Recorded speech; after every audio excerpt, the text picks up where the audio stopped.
No primeiro século, a comunidade cristã, segundo se pensava, não passava de uma pequena seita palestina saída de dentro do judaísmo. Fortemente perseguido e difamado, ninguém imaginava que o cristianismo poderia crescer de forma satisfatória para fora de Jerusalém. Porém, eis que 300 anos se passaram e a religião cristã já era nada mais nada menos que a religião oficial do Império Romano. Um fenômeno sem precedentes até então. Só que um fato um tanto intrigante é que a hegemonia do cristianismo no século IV coincidiu justamente com a decadência do Império Romano. Então chega o ano de 410 e Roma é invadida e saqueada pelos bárbaros visigodos comandados por Alarico. E só para você ter uma dimensão da gravidade deste fato, desde a invasão gaulesa de 390 a.C., Roma passou cerca de 800 anos sem ser invadida. Logo, com o saque de 410, era notável que o Império Romano havia se fragilizado. Na África, logo começaram a desembarcar refugiados que contavam detalhes acerca do terrível acontecido. Ruínas sobre ruínas, incêndios e pilhagens, massacres e torturas, diziam eles. E para quem ouvia isso, era difícil de acreditar que o outrora tão majestoso Império Romano havia chegado a tal ponto. Mas era a mais pura realidade. Por mais imponente que Roma poderia parecer, ela havia caído sim perante os bárbaros. Instantaneamente, todos foram tomados por uma profunda tristeza. Para muitos, aquilo representava não só o fim de uma civilização, mas o fim do mundo. Assim sendo, os pagãos logo se puseram a responsabilizar os cristãos pelo ocorrido, atribuindo-lhes culpa pela decadência do império. Alguns diziam coisas mais ou menos assim, É justamente no tempo do cristianismo que Roma é devastada. Quando se ofereciam sacrifícios aos nossos deuses, Roma florescia. Agora vocês cristãos ficam aí orando ao vosso Deus e proíbem que oremos aos nossos e olha só no que deu. Então, basicamente, observações como essa eram bastante comuns entre os pagãos nessa época. Já numa cidade ao norte da África chamada Hipona, havia um bispo bastante popular que a princípio ele ficou bastante abatido ao saber do saque de Roma, pois acima de tudo Roma era a capital da igreja, o Papa estava em Roma, os corpos de Pedro e Paulo estavam em Roma. Então a queda do império poderia significar também uma decadência da igreja de Cristo. Bom, como esse bispo também era um grande pensador, depois da comoção ele logo se recompôs e passou a vislumbrar o futuro a partir de então. Vendo a propaganda dos pagãos que detonavam o cristianismo dia após dia pelo enfraquecimento do império, o bispo de Hipona logo se lançou a refutá-los. Já em 412, ou seja, 2 anos depois do saque de Roma, ele se pôs a escrever incansavelmente.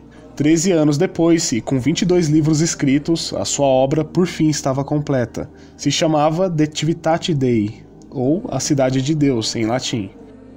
E quem será que era esse bispo mesmo de Hipona, hein? Então, ele se chamava Agostinho, Santo Agostinho, conhece? A Cidade de Deus haveria de se tornar um verdadeiro monumento da fé cristã. E por mais que a motivação principal de Agostinho tenha sido a de fazer uma apologia do cristianismo contra os pagãos difamadores, em A Cidade de Deus o santo passeia pelos mais diversos assuntos.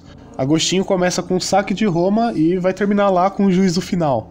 Com isso ele explicita a sua teoria do Estado e da vida social, cria do zero toda uma filosofia da história, dá uma boa contribuição na questão da relação entre o espiritual e o terreno, e ao mesmo tempo, a Cidade de Deus é um verdadeiro tesouro de consolação. Agostinho se preocupou bastante em ensinar os cristãos a viverem em momentos de amargura como este. Então nós podemos dizer que essa é uma verdadeira obra-prima mesmo, digna de um dos maiores pensadores que a Igreja Católica já teve. E com um só argumento simples, básico, Agostinho derruba toda a tese dos pagãos que diziam que o cristianismo seria supostamente culpado pelo declínio do império.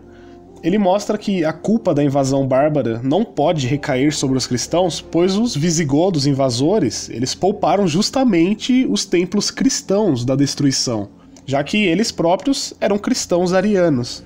Então, como poderia ser culpa do cristianismo se as únicas construções que os invasores respeitavam eram justamente os templos cristãos?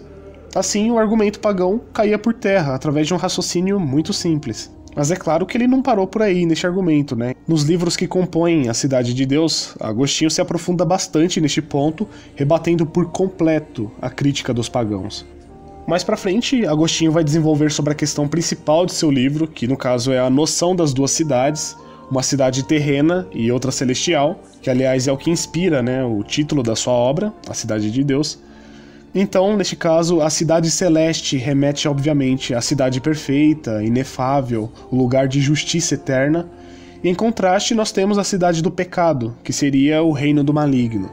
Agostinho vai dizer então que dois amores fundaram duas cidades, a cidade terrena, que se dá pelo amor de si próprio e que leva até o desprezo de Deus, e a cidade celeste, que se dá pelo amor de Deus e que leva até o desprezo de si próprio.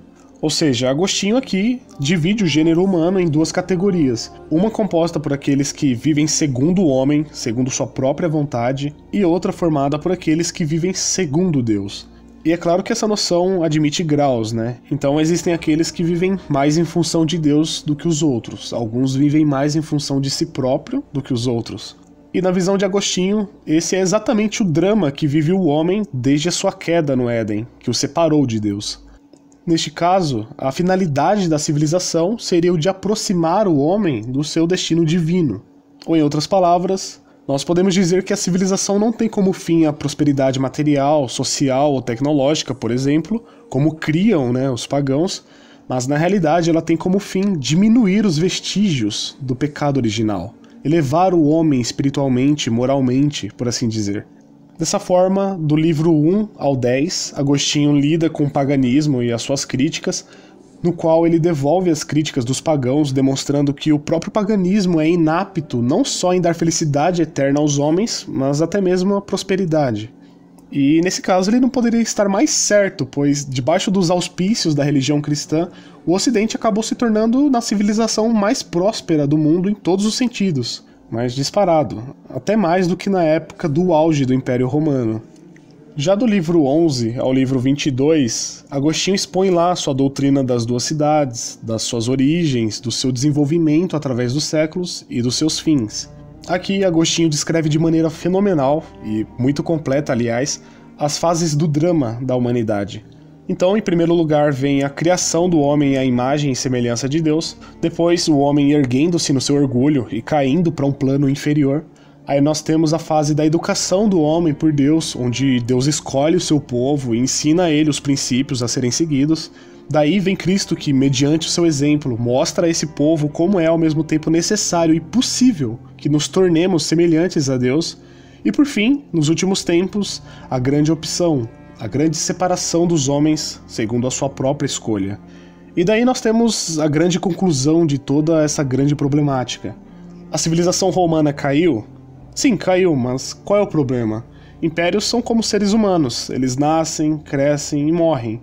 O fim de uma civilização não é o fim do mundo. Uma sociedade desmorona e tão logo há outra para substituí-la. E contra ela, nada poderá prevalecer. Com a civilização cristã, com a cidade celestial, os verdadeiros valores do homem estarão a salvo. E no mais é isso, eu espero que você tenha gostado desse vídeo, porque é muito importante pra mim estar fazendo esse tipo de vídeo aqui no momento. Eu ainda tô me preparando pra voltar com os vídeos mais opinativos, então eu espero que vocês tenham paciência. No mais, like se gostou, se inscreve aí caso você ainda não esteja inscrito. E além disso, eu quero que você considere fazer parte aqui do clube de membros do canal e dê essa força aí pra gente.